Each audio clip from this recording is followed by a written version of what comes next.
हरे कृष्णा। अंतर्राष्ट्रीय कृष्ण भावना भविष्य संघ इस्कॉन मीरा रोड की ओर से प्रस्थापित यह श्रील प्रभुपाद जी के 125वां दिव्य व्यास पूजा महामहोत्सव के उपलक्ष्य पर विशेष श्रीमद् भागवतम सप्ताह के इन श्रृंखलाओं में जगन्नाथ रथ यात्रा कथा सप्ताह में के दूसरे दिन के अनुष्ठान में आए भक्तों का, धर्म प्रेमियों का, कथा प्रेमियों का, सत्संग प्रेमियों का, अतिथियों का, आजीवन सदस्यों का, श्रोताओं का, सोशल मीडिया के माध्यम से सुनने वाले श्रोताओं का और भविष्य में रिकॉर्डिंग के माध्यम से सुनने वाले श्रोताओं का हृदय के गहराई से प्रेम पूर्वक हार्दिक स्वागत करते हैं। आप सब श्री राधा गिरधारी जी के शुभकामनाएं स्वीकार करें, श्री प्रभुपाद जी की कृपा प्राप्त करें। कहते हैं कि जब संसार के लोग हमें चुनते हैं तो हमें संसद में स्थान मिलता है, और जब भगवान हमें चुनते हैं तो हमें सत्संग में स्थान मिलता है।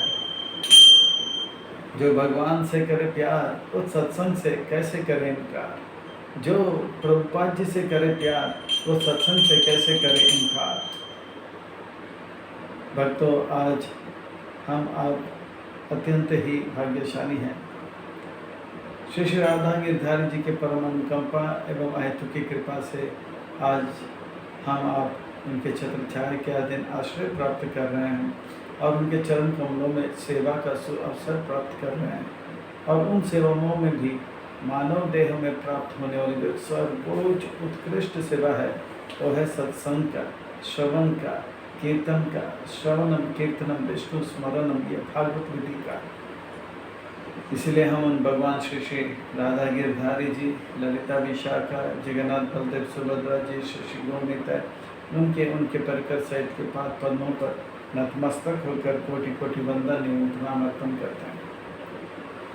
तदंतर ये कृपा जो है संसार के संस्थापक आचार्य कृष्ण कृपा श्रीमूर्ति अभय चरणारविंद भक्तिवेदांत स्वामी श्री प्रभुपाद जी के माध्यम से हमें प्राप्त हो रहा है।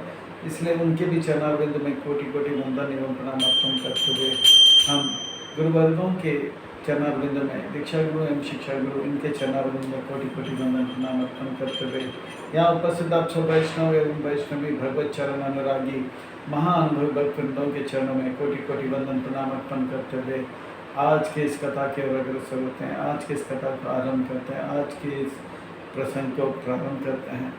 श्रीमद् भागवतम ये वैष्णव भक्तों का परम धन है। ये श्रीमद् भागवतम ये वैष्णव भक्तों का प्राण है। श्रीमद् भागवतम वैष्णव भक्तों का परम मित्र है। श्रीमद् भागवतम ये वैष्णव भक्तों का परम संगी है। श्रीमद् भागवतम के एक एक अक्षर प्रेम से भरा हुआ है। श्रीमद् भागवतम ये जो है अमल पुराण है। श्रीमद् भागवतम साक्षात भगवान है। श्रीमद् भागवतम वैष्णव भक्तों का प्राण है। यह परमहंस संहिता है। परमहंस चक्रचूड़ामणि भगवान व्यास नंदन, भगवान व्यास पुत्र व्यासाकी महाभागवत 12 महाजनों में से एक विरक्त शिरोमणि संत शिरोमणि सुखदेव गोस्वामी महाराज श्री उन भगवान के दिव्य गुण रूप नाम लीलाओं को स्मरण करते करते करते गंगा के तट पर हरिद्वार में सुखताल में आम्रन अनशन व्रत परायण परीक्षित महाराज जी को उन भगवान के दिव्य कथाओं को श्रवण करा रहे हैं।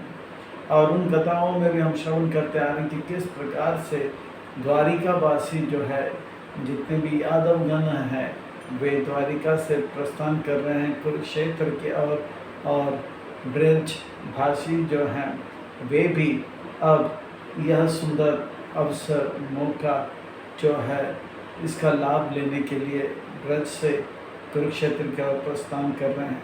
ब्रजवासियों के हृदय में कृष्ण से मिलने का बहुत जो है तीव्र इच्छा है और लालसा है, उत्कंठा है, और उनके आंखें तरस रहे हैं, हृदय बेचैन है। और इस प्रकार से एक दिव्य जो है माहौल जो है स्थापन होता है।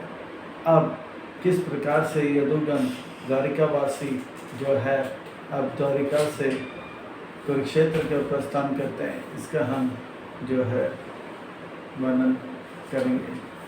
भागवत के यह जो है भागवत के यह जो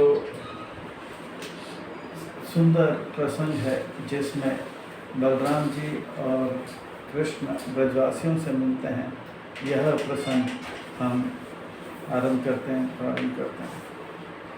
तत्र स्नत्वा महाभागा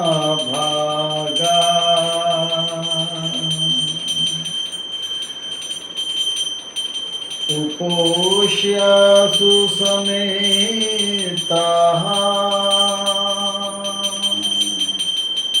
ब्राह्मण्येभ्यो दादुर्देनु वसाक्षारुक्मा मालिनी।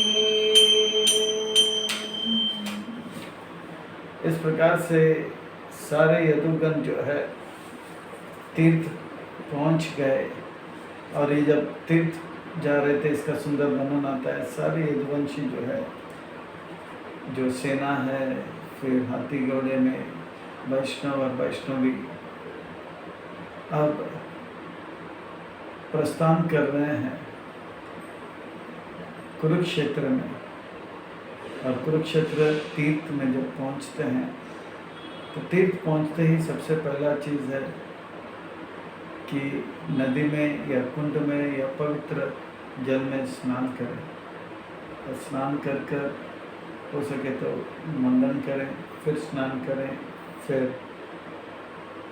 ब्राह्मणों को दान दे और तपस्या में लग जाए। यह नियम है। जब ध्रुव महाराज वृंदावन पहुँचे तो पहला यमुना के तट पर दंडवत प्रणाम अर्पण करते हैं, यमुना नदी को साष्टांग प्रणाम अर्पण करते हैं, धाम को प्रणाम, फिर यह नदी को प्रणाम, फिर नदी के जल को जो है दाहिने हाथ से छूकर फिर दाहिने पांव अंदर डालकर 3 बार डुबकी लगाते हैं, जलांजलि इत्यादि अर्पण करते हैं। तो ये पहला। फिर उसके बाद तपस्या यात्रा, तीर्थ यात्रा में जब करते हैं बहुत जो है त्रास होता है। यात्रा त्रास होता है। तपस्या से उन सब कष्टों को जो है सहन कर लेना चाहिए। इसलिए यात्रा में सुविधा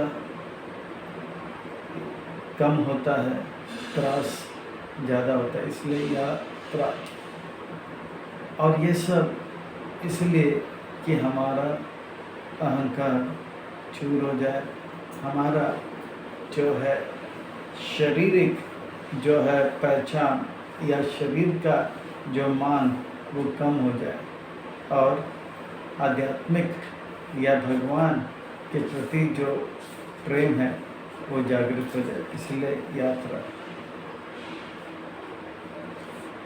इस प्रकार से वे उपवास करने लगे और ब्राह्मणों को वस्त्र दान दिए और हाथ बनाए, और सोने के जो है अलग अलग प्रकार के जो आभूषण दान में दिए।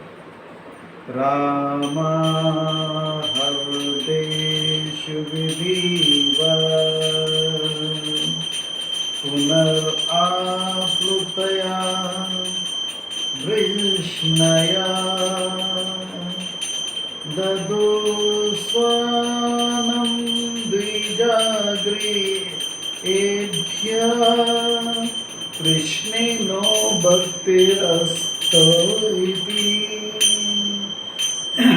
इस प्रकार से जब वो सूर्य ग्रहण का समय बीत रहा था, कड़क तपस्या में लगे, भगवान का नाम लगा करते रहे, और जैसे ही सूर्य ग्रहण पूरा हुआ, सारे वृष्णि यदुगण फिर से इन कुंडों में डुबकी लगाए, पवित्र हुए और जितने भी ब्राह्मण थे उनको ब्राह्मण भोज अर्पण करके, जितने भी यज्ञ हो, जितने भी तपस्या हो, ये ब्राह्मण भोज करके, ब्राह्मणों को भोज करके, उनको वस्त्र इत्यादि दान करके, धन इत्यादि देकर दक्षिणा में उनसे वे जो है आशीर्वाद मांगे। कृष्णेन भक्तिरस्तु इति, कृष्ण में हमारा भक्ति सदैव लगा रहे। तो इस प्रकार से जो है अब तीर्थ यात्रा में वे जो है सूर्य ग्रहण के बाद तपस्या करके अब फिर से जो है वे दान इत्यादि प्रदान कर रहे हैं। और इस प्रकार से अब वे जो है अब कृष्ण से मिलकर एक एक करके कृष्ण जय सबसे मिलते हैं, अन्य राजाओं से मिलते हैं। स्वयं च तदनुज्ञाता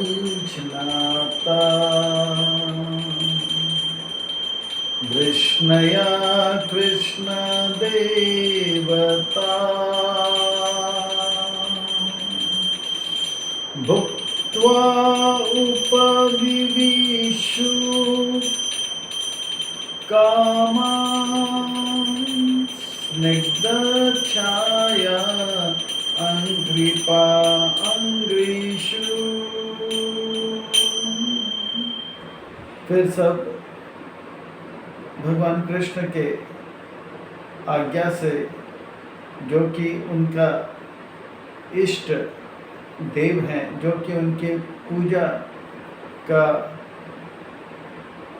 लक्ष्य है, पूजनीय है, वंदनीय है, वैसे कृष्ण का आराधना करने लगे, उनका आरती पूजा करने लगे और सारे वृष्णि कृष्ण से आज्ञा लेकर अब प्रसाद पाने लगे सूर्य ग्रहण के बाद। और उस प्रसाद पाने के बाद, उपवास तोड़ने के बाद, पारण करने के बाद वे आराम से एक वृक्ष के नीचे जो है थोड़ा सा जो है आराम करते हैं। तत्र आगतं ते दद्रेषु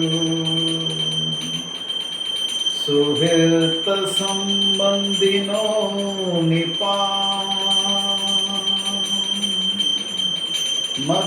मत्स्योऽसि नारा कौशल्या विदर्भ कुरु श्रृंजया। एक एक करके अन्य देशों का जो राजा है वे भी अपने को उपवास करके कृष्ण का आरती पूजा आज्ञा लेते हैं, आशीर्वाद लेने के लिए आते हैं। वे देख रहे थे यदुगण कि उनके सुहृत मित्रगण आए थे, उनके संबंधी गण भी आए थे हस्तिनापुर इत्यादि से, और अलग अलग प्रदेशों के प्रांत के राजा भी आ गए थे। और इस प्रकार से जो है मत्स्य देश का राजा आए थे, उष्णी नारा देश के राजा आए थे, कौशल देश का राजा, विदर्भ देश का राजा कुरुगण आए थे, श्री जया देश के राजा भी आए थे। इस प्रकार से पूरे भारत के लगभग जो है राजागण आए थे। कंबोज कैकयान मद्राम कुंतीन अनर्त केरलाम अन्याम चैवात्मा पक्षियाम परां च सतसो निपा नंदादीन् सुरगोपान् गोपीश्चोत्कंठिताश्चिरम्। इस प्रकार से मद्रास क्षेत्र के राजा आए थे, केरल देश के राजा आए थे, अनर्थ देश के राजा आए थे, अन्य अन्य अलग प्रांत के राजा भी आए थे, और कुछ उनके पक्ष के जो है अलग अलग प्रकार के संबंध भी आए थे। तो इस प्रकार से हजारों के संख्या में सौ के संख्या में हे परीक्षित महाराज राजा लोग आए थे। और इसी में जो है ब्रजवासी भी आए थे, और ब्रजवासियों में सबसे श्रेष्ठ नंद महाराज हुए। यद्यपि नंद महाराज उम्र में बहुत बड़े हुए थे, उनके भी बड़े भाई थे और उनके भी बड़े भाई थे, फिर भी नंद महाराज जो है ब्रज के राजा हुए, ब्रजराज नंद बाबा हुए। नंद आदीन, फिर उनके सुहृद और गोपगण गोपियाँ, ये सब उत्कंठित थे। बहुत समय बीत गया, कहाँ है कृष्ण, कहाँ है कृष्ण। उनके आंखें तरस रहे थे, उनके मन में जो है उनसे मिलने का जो है उत्कंठा जाग गए थे। और इस प्रकार से अन्योन्या संदर्शना हर्ष रमहसा प्रोत्फुला हृदवक्त्र सरोरुहा श्रिया अस्लिस्या गादां नयने सर्वजलः हृष्यत् तचो रुदा गिरो ययुर्मुदा। एक दूसरे को देख के, ब्रजवासियों को देखकर अब आमने सामने हर्ष और आनंद का अनुभव हुआ, और एक उल्लास जागृत हुआ कि अब मिल गए हैं तो बिछड़ेंगे नहीं। और ये उनके रोंगटे खड़े हो गए, एक दूसरे को देखकर आंखें बड़े हो गए, रोंगटे खड़े हो गए, आनंद का अनुभव हुआ। कहते हैं कि जब वे मिले तो 2 और 2 8 4 हुए, और 32 और 32 दांत 64 हुए, और 300 करोड़ रोंगटे 700 रोंगटे खड़े हो गए। ऐसा आनंद का अनुभव हुआ। लंबा समय के बाद वे जब मिलते हैं, और इस प्रकार से वे सब कृष्ण के और बड़े आनंद का अनुभव कर रहे थे। और इस प्रकार से उनका चेहरा खिल गया, और उनके चेहरा का वर्णन आता है तो कहते हैं कमल के सदृश उनके चेहरे थे। और एक दूसरे से जब मिल रहे थे, कोई गले लगा रहा था, कोई दंडवत प्रणाम कर रहा था, और इतने समय के मिलने के बाद उनके नयन से पानी आने लगा, आंसू आने लगा, जल आने लग गया, और उनके रोंगटे खड़े हो गए, और उनके गला जो है गदगद होने लग गया। वे इस प्रकार से अष्ट सात्विक विकार का जो है अब अनुभव करने लगे। यह भगवान कृष्ण और ब्रजवासियों का विरह जो है, विप्रलंब जो है वो भाव अब खत्म हो रहा था, और भगवान से मिलने का, कृष्ण से मिलने का अब समय आ गया था। अब कृष्ण नंद महाराज से मिलेंगे, यशोदा मैया से मिलेंगे, फिर धीरे धीरे से उसका सुंदर वर्णन आएगा। फिर बाद में गोपियों से मिलते हैं, गोपियों में भी राधा रानी से मिलते हैं। कृष्ण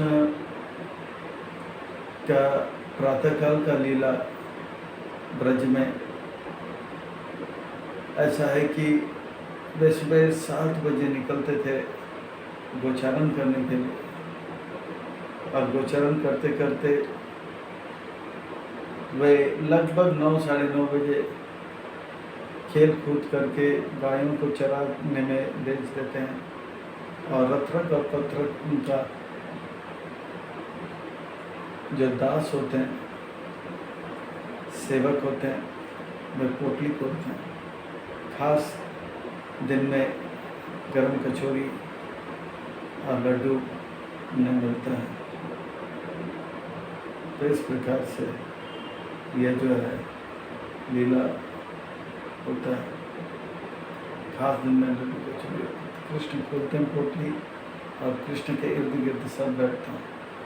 और कृष्ण अपने पोटली से किसी कुछ देते हैं तो मधुमंगल उनका घर से क्या है वो देते हैं। इस प्रकार से आदान प्रदान होता है और सब आनंद का अनुभव करते हैं। महाप्रसाद गोविंदे आनंद का अनुभव करते हैं। फिर लगभग 12 बजे के समय कृष्ण जो है सारे गोप थक जाते हैं, आराम करते हैं खेल खेल के। कृष्ण जो है आराम करने का डोम रचते हैं और वहाँ से वो राधा कुंड या गोवर्धन के अन्य क्षेत्र में जाते हैं। फिर गोपियों से मिलते हैं। फिर गोपियों के साथ वो अपना रास लीला या जल विहार इस प्रकार का लीला करके, झूला इत्यादि झूलन यात्रा जैसे लीला करके वो वापस लगभग 4 साढ़े 4 बजे आते हैं। गोप मित्रगण इधर उधर भ्रमण करके कृष्ण को ढूंढते हैं और कृष्ण वापस फिर सारे गायों को बुलाकर चलते हैं। और आने के बाद नंद बाबा बहुत खुश हो जाते हैं उनको मिलकर। नंद बाबा स्नान इत्यादि करके फिर से वे सब जो है पूरा परिवार जो है दरबार में बैठते हैं और कुछ गोप लोग आके नाचते गाते रहते हैं। कृष्ण बलराम को आनंद देते हैं, नंद बाबा को आनंद देते हैं। फिर नंद बाबा और पूरा परिवार मिलकर प्रसाद पाते हैं।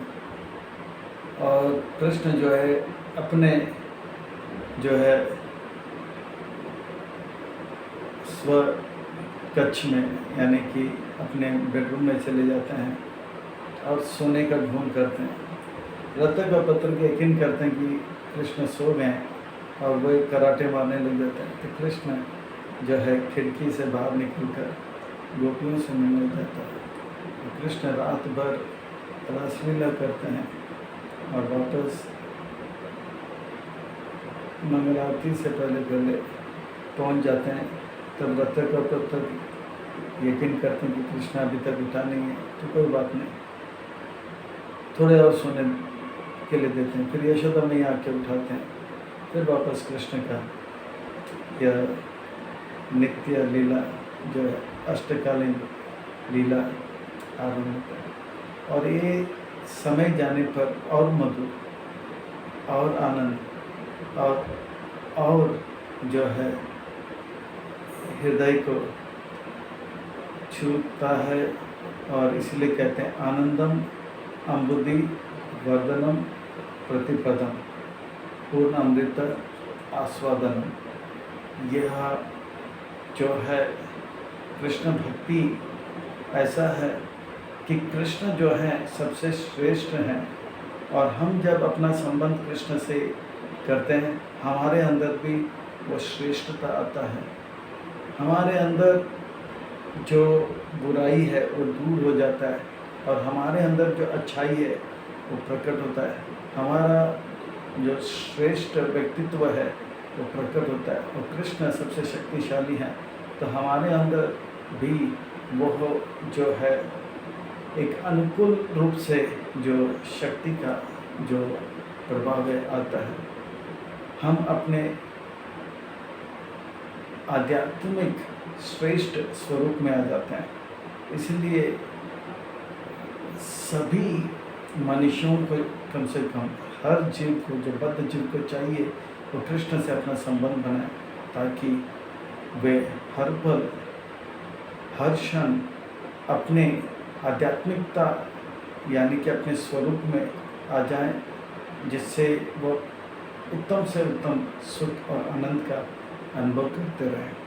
तो ये गोपियाँ और ये ब्रजवासियों ने खूब अनुभव किया और 100 साल का इस विरह के बाद एक एक पल जो कृष्ण के साथ बिताए वो भूल नहीं सकते थे। और सच में कृष्ण भी इन ब्रज वासियों को कभी भूल नहीं पाए। उन्हें अर्जुन से कुछ लेना देना नहीं, पर 5 पांडवों में युधिष्ठिर, भीम, नकुल, सहदेव ये सब अर्जुन से भक्ति में कहीं गुना अच्छे हैं, तपस्या में, धर्म के बात में कहीं गुना अच्छे हैं। पर अर्जुन को अपना मित्र के रूप में इसलिए चुनते हैं क्योंकि ब्रज में अर्जुन नाम का उनका गोप मित्र था और अर्जुन पुकारने से या अर्जुन को देखने से उनको उस ब्रज का गोप याद आता था। इसलिए अर्जुन श्रेष्ठ हुए, मित्र हुए, सखा हुए, बंधु हुए और अर्जुन को सबसे ज़्यादा पसंद करते थे। और कोई खास भक्ति, तपस्या, धर्म नहीं, पर अर्जुन का संबंध ब्रज से था, इसीलिए जो है भगवान उनको सबसे ज़्यादा जो है प्रेम करते थे। तो इस प्रकार से ब्रजवासियों का यह मिलन जो है हृदय का मिलन है, शरीर का अब मिलन हो रहा है। यही है रथ यात्रा, इसका और गहराई से वर्णन किया जाएगा। जगन्नाथ जी का यह स्वरूप जो है वो भगवान का, कृष्ण का महाभाव यानी कि प्रेम का ऊंचे स्तर का जो है एक प्रदर्शन है और हम इसका भी वर्णन करेंगे। अब जगन्नाथ जी के भक्तों के बारे में थोड़ा सा चर्चा करेंगे। एक बहुत ही उत्तम कोटि की वैष्णवी जो है जगन्नाथपुरी आते हैं अपने गुरु के सेवा करने के लिए, गुरु की सेवा में युक्त रहकर। उनका जो है आश्रम, एक तरफ उनके गुरु जी का आश्रम, गुरु जी के अनेक शिष्य हैं। तो ये जो देवी है, वैष्णवी है, उनका नाम था कर्मा भाई। तो अपने गुरु जी का सेवा करते करते लंबा समय बीत गया। गुरु जी का तिरभाव भी हो गया और उनके आश्रम खाली भी हो गया। पर ये कर्मा भाई जो है रोज़ जैसे अपने गुरु जी के लिए सुबह सुबह खिचड़ी बनाती थी, वैसे बनाती उनका उम्र हो गया। अब जब वो खिचड़ी बना रही है तो वो क्या करती है, जल्दी में खिचड़ी बनाती है। तो शरीर कमज़ोर होने के नाते कभी कभी दातुन करते करते वो खिचड़ी बना देती है। और इनका जो खिचड़ी है रोज़ सुबह जगन्नाथ खाने के लिए आते हैं, इतना प्रेम से बनाती है। पत्रम पुष्पम फलम तोयम यो में भक्त प्रयच्छत तदहम भक्त्या उपातम अस्नामि प्रयत आत्मन। भगवान कहते हैं 2 बार भक्ति आता है, पत्रम पुष्पम फलम तोयम। देखिए भगवान कहते हैं मुझे पत्ता दो, फूल दो,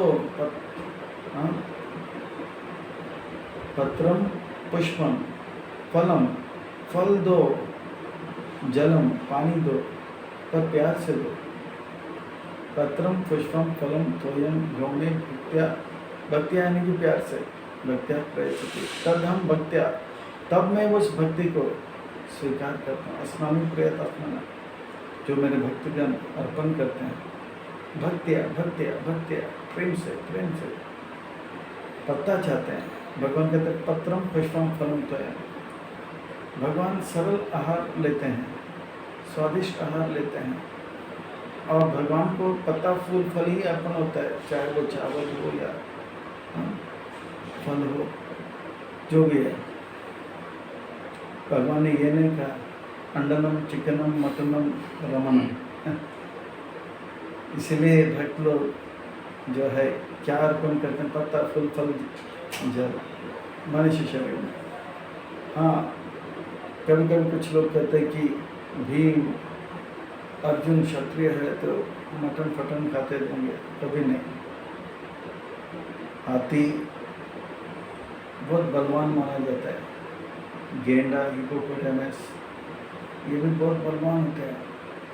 कहते हैं कि वो सब जो है शाकाहारी है।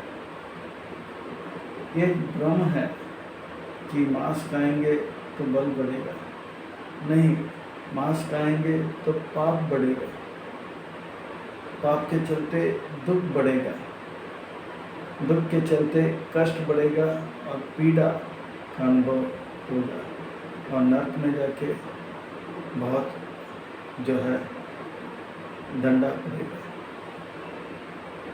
मांसाहारी लोग बहुत अहंकारी हो जाते हैं। हाँ, बोलते संडे हो या मंडे रोज खाओ अंडे। फिर भक्त लोग बोलते हैं संडे हो या मंडे रोज खाओ अंडे।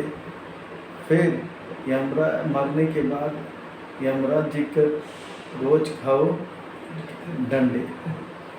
ये ऐसा नहीं है कि हम किसी जीव को कष्ट देते हैं, हम उनको दुख पहुंचाते हैं तो हमें दुख नहीं मिलेगा। तो उनका तर्क यह है कि अरे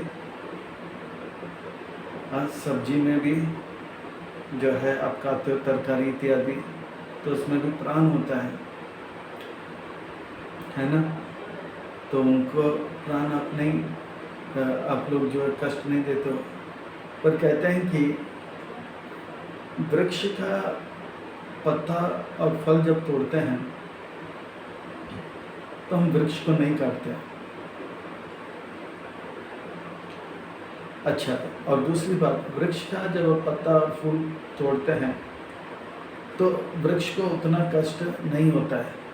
दूसरी बात, तीसरी बात, वृक्ष का जब पत्ता और फूल हम तोड़ते हैं और उसको पकाते हैं, वो वृक्ष कृतार्थ हो जाता है। जब भगवान को फल फूल पत्ता भोग लग जाता है तो वो वृक्ष जो है, वृक्ष को धारण किया जो आत्मा है, वो आत्मा का जो है जीना वृक्ष के शरीर में सार्थक हो जाता है कि उनके पेड़ का फल और पत्ता भगवान की सेवा में लग गया। इस प्रकार से यद्यपि हम लोग पत्ता फूल फल खा रहे हैं, पर साथ ही साथ उस पत्ता फूल फल लेकर उस वृक्ष का हम जो है बहुत बड़ा उद्धार करते हैं। दूसरी बात, तीसरी बात, चौथी बात यह है कि जैसे भोग लग जाता है भगवान को, भगवान जो है अपनी दृष्टि से उस भोग को स्वीकार कर लेते हैं। भगवान का जब वर्णन आता है तो कहते हैं कि अंगानि यस्य सकलेन्द्रियवृत्तिमान्ति पश्यांति पान्ति कलयांति चिरं जगान्ति। तो इस प्रकार से भगवान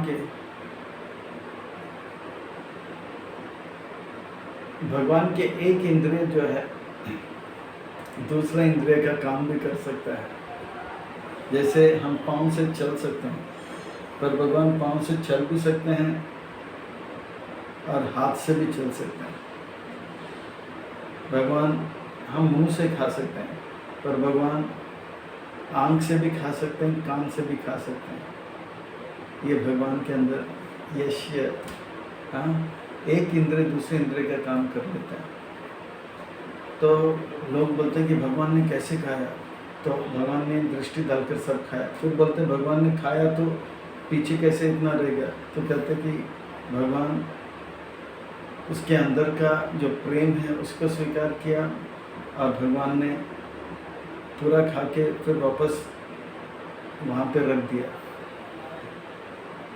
ताकि जो भूख लगा रहा है वो भूखा नहीं रह जाए। तो भगवान लेते भी हैं वापस देते भी हैं और वो एकदम टेस्टी हो जाता है। लोग बोलते हैं हम भी खिचड़ी बनाते हैं, सांभर बनाते हैं, ये बनाते हैं, चपाती बनाते हैं, पर हमारा जो है उसमें टेस्ट नहीं आता है। तो हम बोलते हैं वो रहस्य अगर हम खोलेंगे तो आप लोग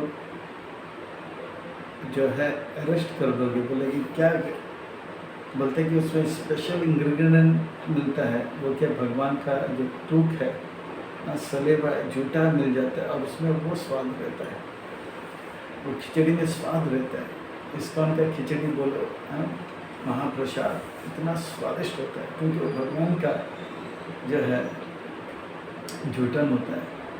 तो इस प्रकार से कर्मा भाई जो है, इस प्रकार से जो है भगवान ने मटनम चिकनम अंडनम रमनम नहीं कहा, पत्रम पुष्पम फलम त्वयम का। इस प्रकार से भगवान का आहार भी बहुत सरल और सुंदर होता है। और इस प्रकार का आहार अगर जब हम भगवान को भोग लगा के लेते हैं, हम भी बहुत सरल और सुंदर हो जाते हैं। और कुछ लोग कहते हैं कि ठीक है, गरुड़ जी का वर्णन आता है कि वो क्या है, मछली इत्यादि खा लेता है, तो कोई बात नहीं, उसको खाने दो, क्योंकि उनके शरीर के अनुसार उनके जीवन के लिए वही आहार है। वो गरुड़ जी के लिए, गरुड़ जी वैष्णव है, भगवान के जो है वाहन है, भगवान की सेवा में लगा है, पर गरुड़ जी को वो छूट है। पर हम आप गरुड़ तो नहीं है, पंछी तो नहीं है, हम आप मनुष्य हैं, तो हमें हमारे लिए जो नियम है उसे पालन करना चाहिए। हमें दूसरे का धर्म का जो है नकल नहीं करना चाहिए। तो इस प्रकार से ये जो कर्मा भाई है, ये रोज खिचड़ी खिलाती थी और जगन्नाथ और बलदेव लड़ाई करता था और चिल्लाते थे, जल्दी कर्मा, जल्दी कर्मा, जल्दी कर्मा। तो वैष्णवी का नाम बन गया कर्मा भाई। तो कर्मा भाई का खिचड़ी ये लोग खा के भाग जाते थे, क्योंकि रात भर देवता लोग दर्शन देते थे, फिर वापस थोड़ा आराम मिलता था, फिर द्वार खोलने के लिए पंडा आ जाता था। तो पंडा जब आएगा तो ऑल्टर खाली नहीं होना चाहिए, तो भगवान को वो भी देखना है। तो बोला कर्मा जल्दी पाए, जल्दी करना, जल्दी करना। तो खाते थे फटाफट। तो वो अपने दातुन धो के बाद जल्दी करना, तो फिर दातुन से वो कर लेती थी। एक दिन आश्रम बहुत गर्दी था और आश्रम में जगह नहीं मिल रहा था, तो कर्मा भाई का जो आश्रम था गुरु जी का, वो आश्रम खाली था। तो बहुत लोग आए तो वहाँ पे बैठे। तो वहाँ पे जब बैठे दक्षिण भारत के जो पंडित लोग, तो वो लोग बोला कि ठीक है, भगवान का आश्रम तो मिल गया, अच्छी बात है। फिर अगले दिन सुबह जब देखा कि वो लोग पूजा कर रहे, तो वो लोग खिचड़ी बना रही थी, वो अच्छी बात है। पर खिचड़ी जब बना रही थी तो देखा कि ये स्नान किए बगैर दातुन करते करते बना रहे थे। बोले ये क्या है, भ्रष्ट हो गए, वो नष्ट हो गया ये सब। भगवान पवित्र है, परम पवित्र है, और कम से कम मन नहीं तो तन को तो पवित्र करो, स्नान इत्यादि करो। तो बोला ठीक है, ठीक है। स्नान करती थी, फिर तिलक लगाओ, कंठी माला पहनाओ। तब तक कृष्ण बलराम आए, कर्मा कर्मा जल्दी कर्मा। तो फिर बोला अरे रुको, इन लोग ने बहुत नियम बताया, ये करो वो करो, बर्तन धो, ये करो, अब करो। तब वो लोग भूखे वापस चले गए। फिर भगवान ने सपने में इन ब्राह्मणों के आए और खूब पिटाई की उनको। हम लोग को आज आपने भूखा रखा था, क्या समझ के भूखा रखा था? अरे ये तो आपके भलाई के, मेरा भलाई, और आप मुझे बताओगे? हाँ, मेरा बिल्ली और मुझसे मियाँ, ज्ञान मैं देता हूँ और आप मेरे, नहीं ऐसा है कि वो स्नान वान नहीं किया और आप कौन होते हैं उनको बताने में? हम लोग इतने बिजी हैं। वहाँ पे पंडा रोज देखते हैं कि कभी कभी खिचड़ी देता है, तो हम लोग को टेंशन बहुत होता है। और आज आपके कारण हम लोग को भूखा भी रहना पड़ा। नहीं नहीं, ऊपर ऐसे है कि कर्मा भाई जो है स्नान वान करेगा तो ऑब्वियस है, स्नान वान आप लोग के लिए है। आप लोग गंदे हैं, आपका मन गंदा है, मन में पाप है, पर कर्मा भाई ये सब स्तर को पार कर चुकी है। हम उनके मन को देखते हैं, उनके मन में प्यार है, इसलिए उनके लिए ये नियम लागू नहीं होता है। और उनको ज़्यादा सिखाने का चक्कर में मत पड़ो, आप लोग उनसे सीखो कैसे पवित्र प्रेम करना चाहिए, कैसे हृदय को शुद्ध रखना चाहिए। तब ये ब्राह्मण वगैरह जो है अगले दिन कर्मा भाई उनको देख के डर गई, बोली कि ठीक है मैं स्नान करके, अरे नहीं भाई नहीं, आप जो भी है जल्दी करो। तो फटाफट बनाया खिलाया, कृष्ण बलराम खाए और गए। तो ये कर्मा भाई का खिचड़ी बहुत फेमस हो गया, खास करके जगन्नाथ बलदेव बहुत खाते थे इसको सुबह सुबह। पर इससे ये सीख नहीं लेना चाहिए कि भाई चलो भाई कर्मा भाई जो है स्नान वान नहीं किए बगैर कुकिंग किया, चलो कल लिट्टी किचन में भगवान के लिए भोजन बनाएंगे, ऐसे ही बना लेते। पर वो नियम हमको लिए नहीं लागू होगा, हमारे लिए हाँ वैदिक भक्ति का नियम लागू होगा। हम राग प्रेम भाव प्रेम भक्ति के स्तर पर नहीं, कर्मा भाई के स्तर पर नहीं है। इसलिए स्नान वान करके पवित्र होकर ये कथाओं से गलत शिक्षा नहीं लेना चाहिए। इस कथाओं से शिक्षा ये लेना चाहिए कर्मा भाई के हृदय में प्रेम कितना है वो लेना चाहिए, ना कि शॉर्टकट लेना चाहिए। शॉर्टकट कर्मा भाई के लिए, हमारे लिए नहीं। तो इस प्रकार से कर्मा भाई जब बहुत खिला रही थी, एक दिन वो बहुत बीमार हो गई और तुरंत शरीर छोड़ दिया।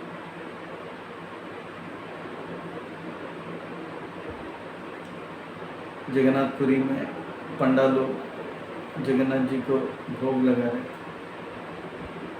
जगन्नाथ जी खाने रहे, बलदेव को भोग लगा, बलराम जी खाने रहे, दोनों रो रहे हैं।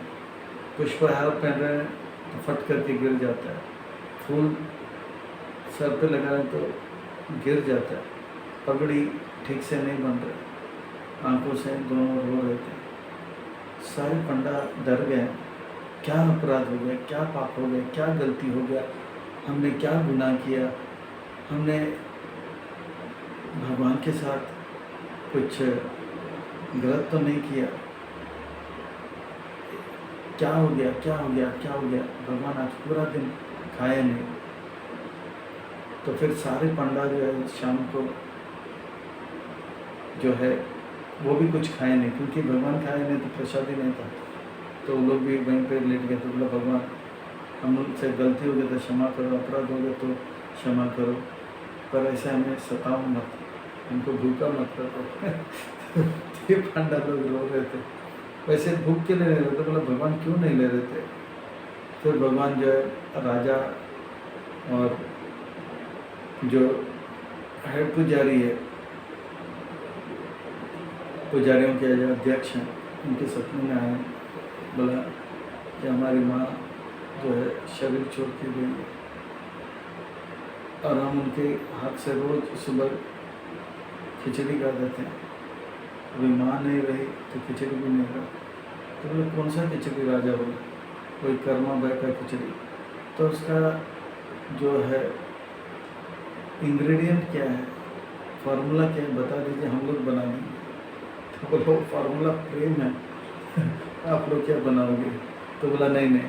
फिर राजा ने नियम बनाया कि रोज़ सुबह जो है कर्मा भाई का खिचड़ी बनेगा और खिलाया जाएगा। तो उस खिचड़ी को कर्मा भाई का खिचड़ी कहता है। और हर साल ये जो तिथि आता है कर्मा भाई का तिरवाव का, उस दिन कृष्ण और बलराम बहुत रोते हैं और कहते हैं कि वे उनके लिए श्राद्ध इत्यादि भी करते हैं। तो यह है कृष्ण बलराम जगन्नाथ बलदेव सुभद्रा के भक्त जो कि प्रेम भाव से भरे हुए हैं।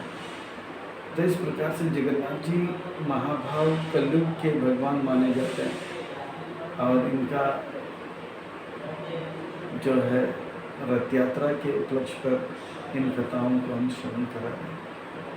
ये जो कुरुक्षेत्र में ब्रजवासियों का और जो है द्वारकावासियों का मिलन है, ये वास्तव में बहुत ही ये जो है बुनियाद है रथ यात्रा का। इसलिए इस प्रसंग को हम भागवत से लेकर थोड़ा गहराई में सुनने का प्रयास कर रहे हैं और जगन्नाथ जी के जो भक्तों का जो कथा है साथ में जोड़ रहे हैं। तो आज हमने जो है ब्रजवासी और द्वारकावासी का मिलन कृष्ण के साथ कैसे हुआ वो देखे हैं। अब आगे भागवत से किस प्रकार से आदान प्रदान होता है वो देखेंगे, फिर गोपियों के साथ आदान प्रदान कैसे होता है वो भी देखेंगे, और साथ ही साथ जगन्नाथ जी के भक्तों का कथा भी जोड़ते जाएंगे।